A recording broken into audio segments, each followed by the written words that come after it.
Alright, we're doing another politics video. So, I'm going to skip this because screw that. So this is going to be yet another politics video. This time is going to be how I would vote in every US presidential election. Now, we're not going to be doing every single one in this video because I simply don't have the time for that. But we'll go down to, let's see. We'll go all the way down to the election of probably 1900. We'll probably get down that far, or at least try to. So I'm actually going to be going in order from the most recent to the least recent. It's because, of course, I have more knowledge of the more recent elections. Heck, I was actually alive for 3 of them. Than I do the older elections. So we're going to be doing these first, and then maybe between now and the second episode, I'll have more knowledge of the other elections. That way I can make a better opinion. So, 2020. Oh boy. Let's start off with the obvious one. So, 2020, as most of you know, is between Joe Biden, who had served as the vice president under Barack Obama for 8 years, and between Donald Trump, who was the incumbent president of this time, but before that had absolutely zero political experience whatsoever. So, in this election, Biden ended up winning. But as you'll see here, if we actually go to the election results, Jo Jorgensen was an option. And that is exactly who my vote is going to go to, because I refuse to vote for either of these two. If a third party is an option in an election like this, I'm going third party.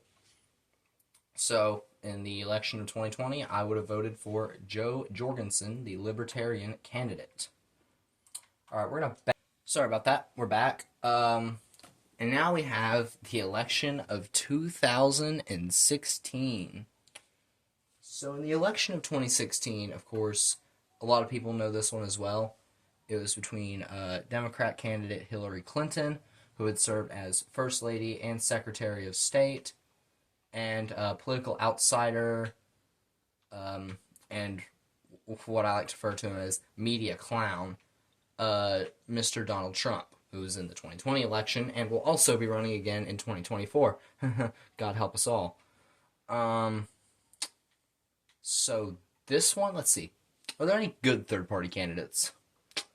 I don't know enough about Gary Johnson. Jill Stein definitely appeals. Evan McMullin, I don't know about him.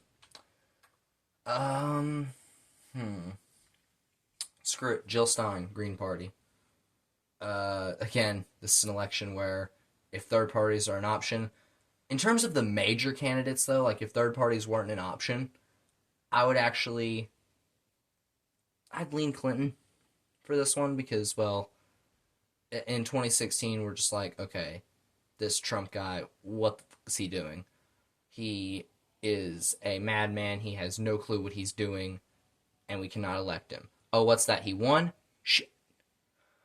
So that was kind of the attitude that most people felt, but it is actually important to know Bernie Sanders did receive an electoral vote in this election. So there's that. It was a faithless elector, but still, I think that was pretty funny that he actually did receive an electoral vote. So yeah, Jill Stein would be my 2016 pick. Let's go to the election of 2012. Alright, this one's fairly easy. Barack Hussein Obama versus W. Mitt Romney. Not voting Romney. I think that's an obvious here. Like, a lot of people don't like Romney, like, to begin with, but a whole lot of Republicans also don't like Mitt Romney, so that tells you something. So Barack Obama against Mitt Romney, and Gary Johnson as the Libertarian. This one's tough. because this is after we've already seen what's happened with Barack Obama's first term, which wasn't the best, but I think I'd still prefer him over Mitt Romney. And also a thing I did not say. So in these theoretical videos where I'm doing how I would vote in every U.S. presidential election, I am having to vote for a candidate. It can be a third party, but I'm having to choose a candidate. So I cannot just say, hey, I'm skipping this election because I don't like any of these candidates. Because if so, I'd be doing that for most of these elections. So I am forcing myself to choose between a candidate, even though most of the time it's going to be a lesser of two evils thing. So that's who I would pick for that. I don't even remember if I said who I would pick for the election of 2012, but between these three, I don't know enough about Gary Johnson, so I guess I'd reluctantly vote Obama in 2012. Alrighty, 2008. There are no third parties in this election, so I am having to pick a major party candidate in this one. But this one, I won't have to. It won't be so reluctant of a vote for Mr. Obama because McCain was McCain. All right, if you go to my brother's YouTube channel, Waylenberg the First, and you watch our Gateway series, the intro to that, it's a live action thing that we're doing. You'll get an idea of how we feel about John McCain. So between these two, Obama. I mean, McCain is just he's McCain. Out of the past Republican candidates, though, I think he has been fairly respectable. All right, because he wasn't having none of that staunch conservative BS at his rallies. Because a lot of the staunch conservatives, the people that vote Trump no matter what, those guys, were just like, Barack Obama, he's a Muslim. And McCain was like, no, he's a man, and the only difference between us is that we have different opinions on what is best for this country. So I respect him for that reason. But between the two candidates, I'd still have to prefer Obama. All right, 2004. This is one of those elections where I would definitely say is a lesser of two evils. And if there was a third party, I'd go for that. But as we can see, oh God, John Kerry versus George Bush. Okay, this I don't even know what to say about this one.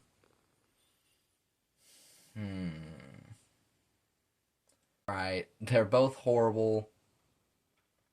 But John Kerry, screw it.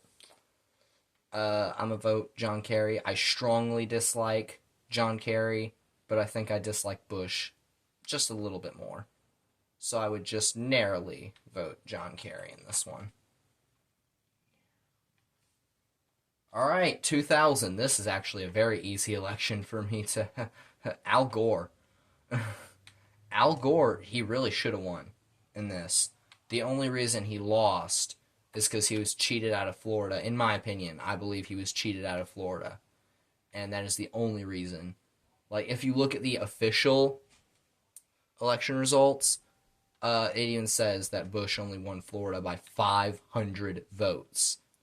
That is the slimmest margin, I think, in U.S. history for a single state. And as you can see, it only narrowly gave him the Electoral College victory. With 270 needed to win, he only got 271, which was just two more than he needed. All right, well, one more than he needed.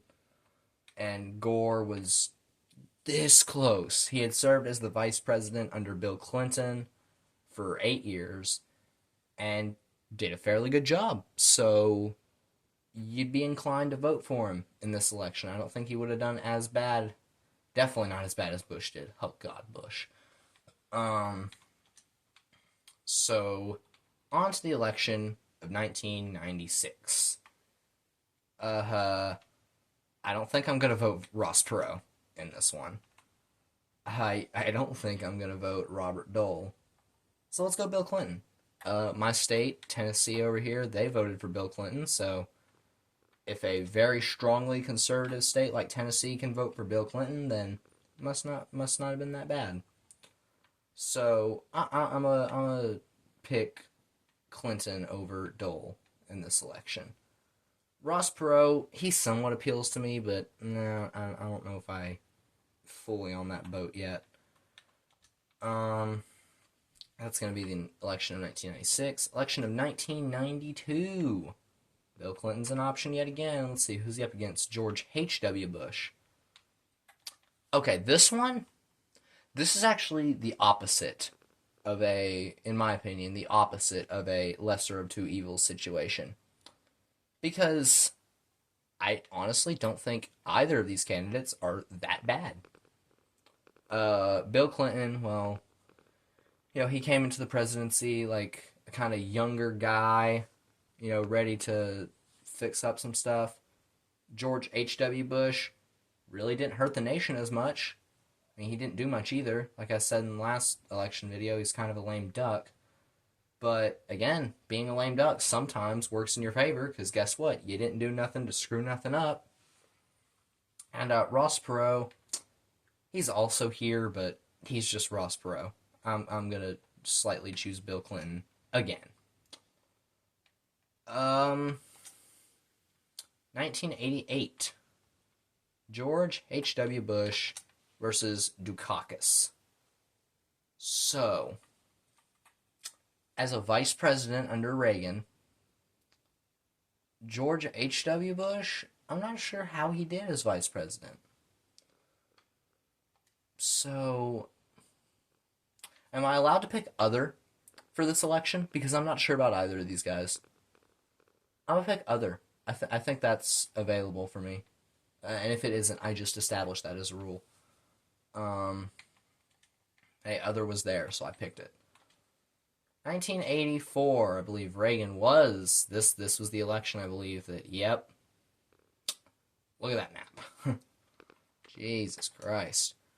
Alright. Mondale, I believe, was the vice president under Jimmy Carter. Jimmy Carter, you already know how I feel about him. But Mondale? I might be inclined to pick Mondale here. I'm going to go with it.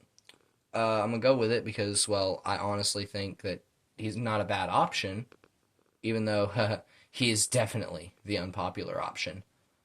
But also just because the laws, because, Mondale lost in a blowout in this election.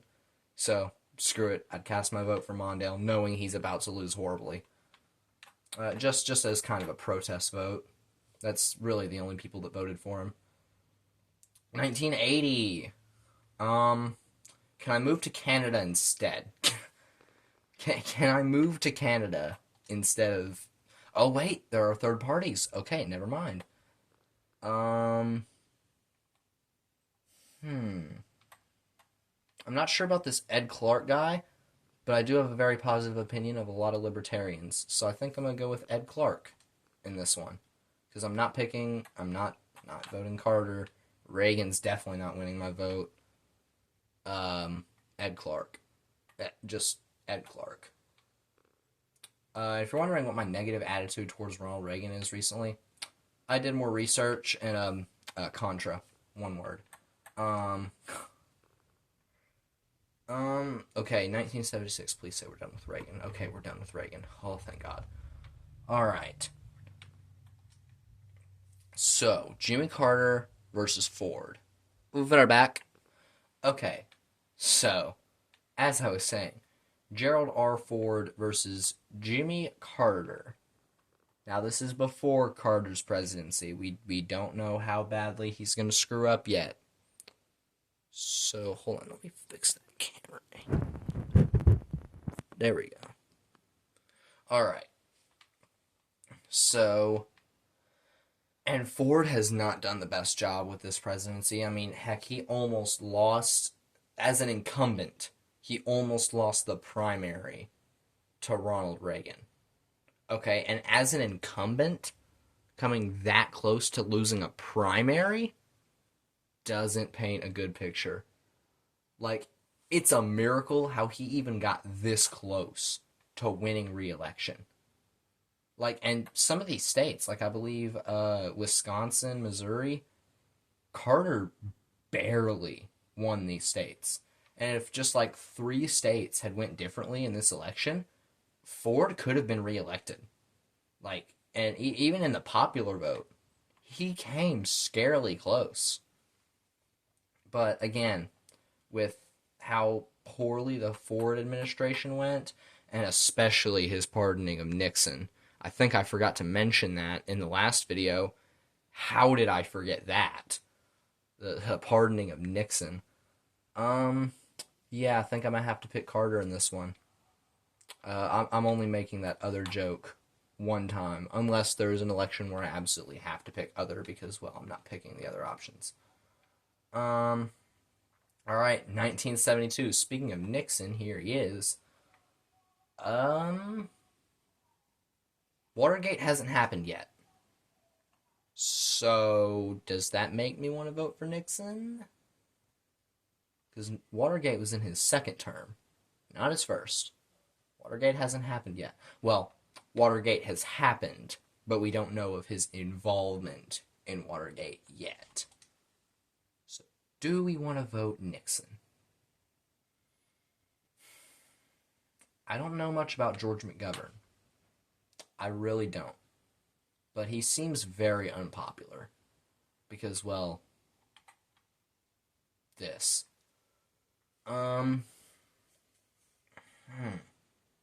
This is a tough one.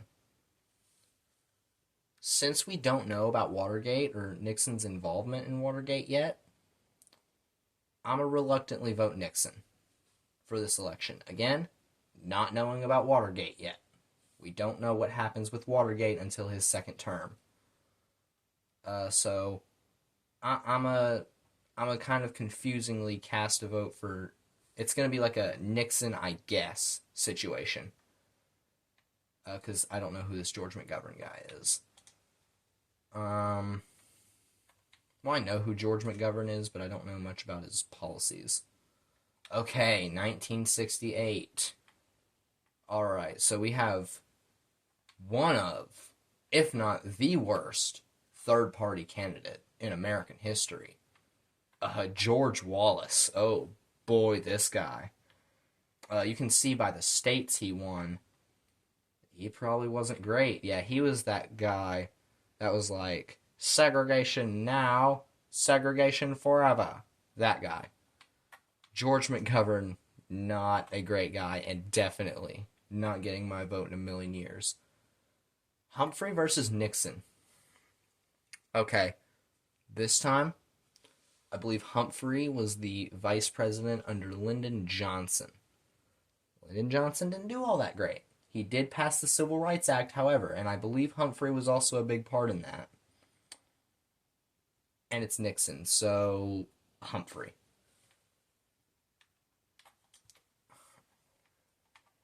Alright, speaking of our boy Lyndon Johnson, here he is.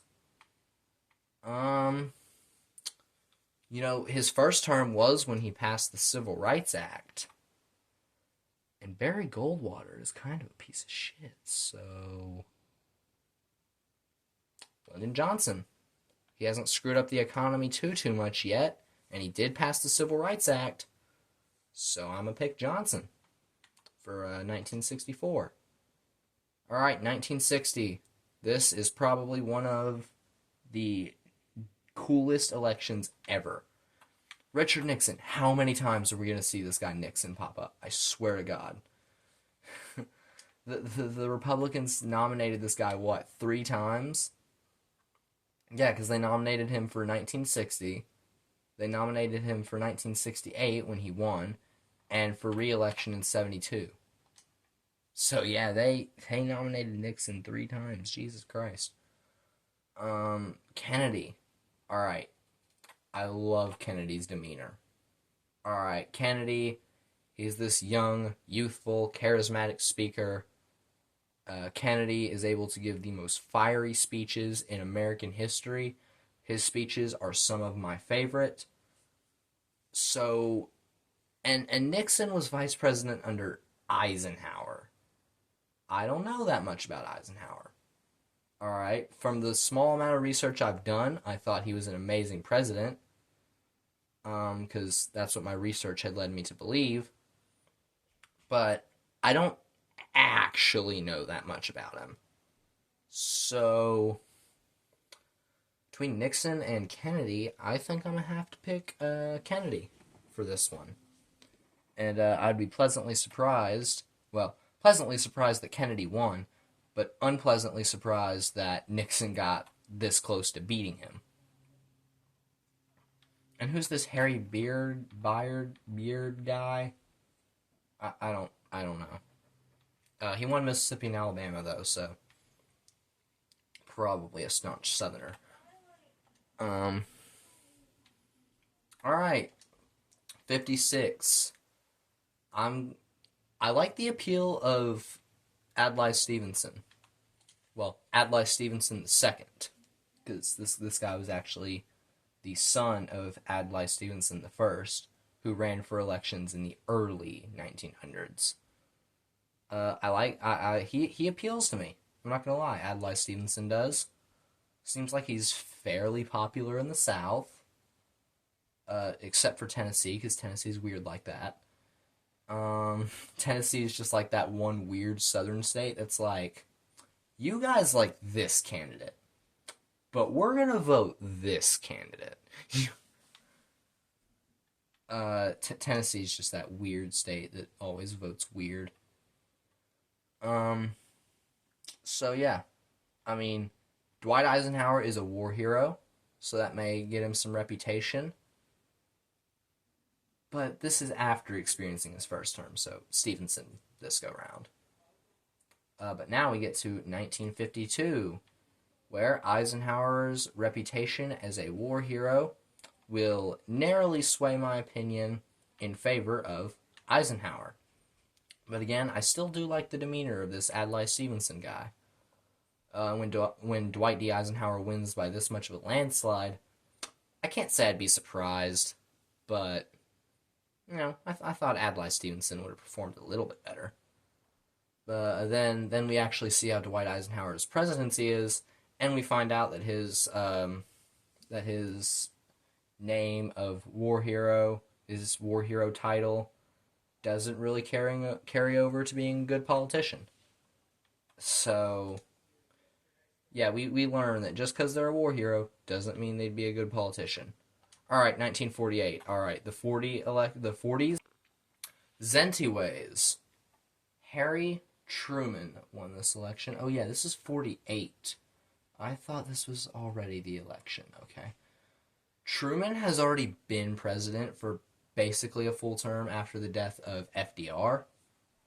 And he was also the one who authorized the atomic bomb droppings of Hiroshima and Nagasaki. Which, how I feel about the order to drop the bombs.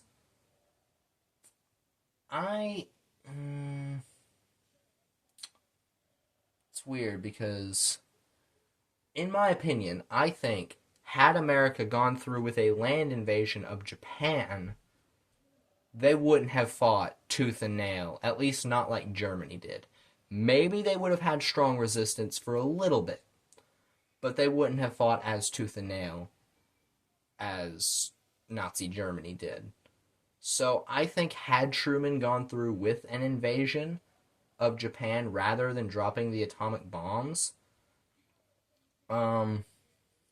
Japan still would have surrendered and not fought until full capitulation, because if it was true that they were going to keep fighting and that they were never going to surrender, they wouldn't have surrendered after the nuclear bombings. That's how I feel about that. But then we look at our other options. Strom Thurmond, hell no. Henry Wallace, don't know too much about him. Thomas E. Dewey, hail to the no. So let's go Truman. I'm going to vote Truman for technical re-election. Alright, 1944. These are the elections with FDR. So, in this one, this is 1944. FDR is getting a little old. He's already paralyzed. we all know he's probably going to be dead soon. But Thomas E. Dewey, he's our other option. Look, FDR's gotten us this close to winning World War II. Let's roll with him for a fourth term because he probably won't be healthy enough to serve a fifth. And well, we would be right because well, he died just a couple months into his second term, not second, fourth. All right, 1940. So World War II has just broke out in 1940, and America's not involved yet. So I'm gonna go with Roosevelt for a third term, even though it's unprecedented. George Washington may have said, "Hey, I don't want anyone serving above 2 terms," but Franklin D. Roosevelt, his New Deal policies have really helped the nation, and he promises on continuing that and continuing this era of economic growth for the nation and trying his best to keep us out of World War II, which, I mean, did he succeed in that? Not really, because, well, we got involved anyway, but I feel Wendell Willkie would have done the same thing. I feel like Willkie would have still gotten us involved. And Willkie was just another FDR, alright? He literally had the exact same stance as FDR. I guess he knew FDR was really popular, so he was like, yeah, I agree with this, and we agree on all these issues, because he thought that would pull enough voters away from FDR and vote for him as a cool-headed compromise. As we can see from these election results, that didn't happen. So, FDR. Alright, 1936. Who the is Alfred Landon? I have no clue who this guy is. Zero clue. And apparently, the people of 1936 also had no clue who this guy was. So I'm gonna vote FDR for a second term, because again, New Deal policies. Cha-ching. 1932. This is going to be an even easier decision for me. FDR versus Herbert Hoover. This needs no introduction. FDR all the way. Like, with our other option being Hoover? Ugh. FDR. 1928. Herbert Hoover versus Alfred E. Smith. I like the appeal of Al Smith, but Herbert Hoover was the handpicked successor of Calvin Coolidge. Which, I mean, Calvin Coolidge was Calvin Coolidge. Herbert Hoover, again, this is before Great Depression, so we don't know just how bad Hoover's going to be. Despite this, though, I'm going to go for Al Smith. I'm going to vote him over Herbert Hoover, because I'm not too sure about this Herbert Hoover guy. Probably for good reason. 1924, speaking of Cool Cal, here he is. Who is John W. Davis? I have no clue who this John W. Davis is. Let's vote Cal Coolidge, why not?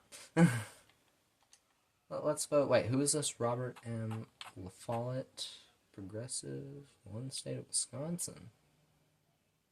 I don't know enough about him to actually vote for him, so Cool Cal, all the way. Alright, 1920. This was Harding, wasn't it? Yep, this was Harding. Alright, Socialist Eugene Debs is running. Eugene Debs, I'm pretty sure he's running for president from prison in this election, which does not paint a good picture. But Eugene Debs, he's a socialist. Socialism, maybe an acceptable thing, maybe not. But it's Eugene Debs. He's not the right face for socialism, I'll tell you right now. James M. Cox, again, I like his appeal. Don't know much more other than that, other than I like his appeal. He has good appearance and has a good voice tone. Warren Harding. This guy clearly has no clue what he's doing. He didn't even want to run for president in the first place, so why should I vote for him? James Cox. That's who I'm picking. 1916. Woodrow Wilson against Charles Evans Hughes. I don't like either of these candidates. Like, I strongly dislike both of them. Oh, what's that? There's a third party? Don't tell me about them, because that's who I'm voting. Wilson, self-determination, racist policies, there's that. Charles Evans Hughes, corrupt politician. Both horrible options, so let's go for this Alan Benson, socialist guy. 1912. Alright, I think y'all know who I'm going to be picking. The election of 1912. It's time to roll with Roosevelt.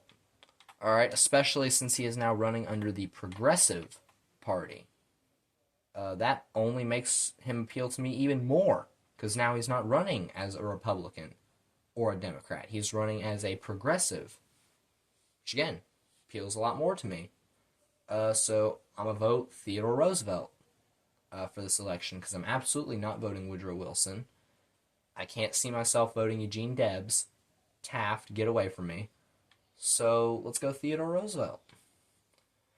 Speaking of Theodore Roosevelt, we're about to get to him in a second, but election of 1908 first. Oh, William Howard Taft. Oh boy. William Bryan. Look, Taft was Roosevelt's handpicked successor. And Taft, he kind of had not too bad of an outlook. He was a little bit more of a staunch conservative than I would like. But, I mean, Taft, he did a good job as Roosevelt's vice president. William Jennings Bryan also appeals, but I'm going to narrowly pick Taft. Alright? I'd still be fine if William Jennings Bryan won this election. Alright? I actually like both of these candidates, Taft and Bryan. But I will narrowly vote for Taft. Alright, 1904 is next, right? Yes, it is. Alright, who is this Alton B. Parker guy? I don't really care. Who's, well, we know who Eugene Debs is. No. Theodore Roosevelt. Again, no introduction. We've already seen what his first term was like, so let's go with him for his second term. Theodore Roosevelt. Okay, now 1900, McKinley versus Bryan. I'm actually going to vote Jennings Bryan in this election, because McKinley was McKinley, alright? Sure, he has Roosevelt as his vice president, Teddy Roosevelt. But I'm not going to vote for him just because he had a really good vice presidency pick, alright? I'm still going to vote for William Jennings Bryan in this election. And the election of... I know I said I'd stop at 1900, but let's just do this really quickly because it's the same election as 1900. And I'm going to have the same pick. William Jennings Bryan for 1896 as well. So, that is me saying who I would vote for in every U.S. presidential election from 2020 to 1896. So, we'll do other episodes of this, but I will see you in the next video.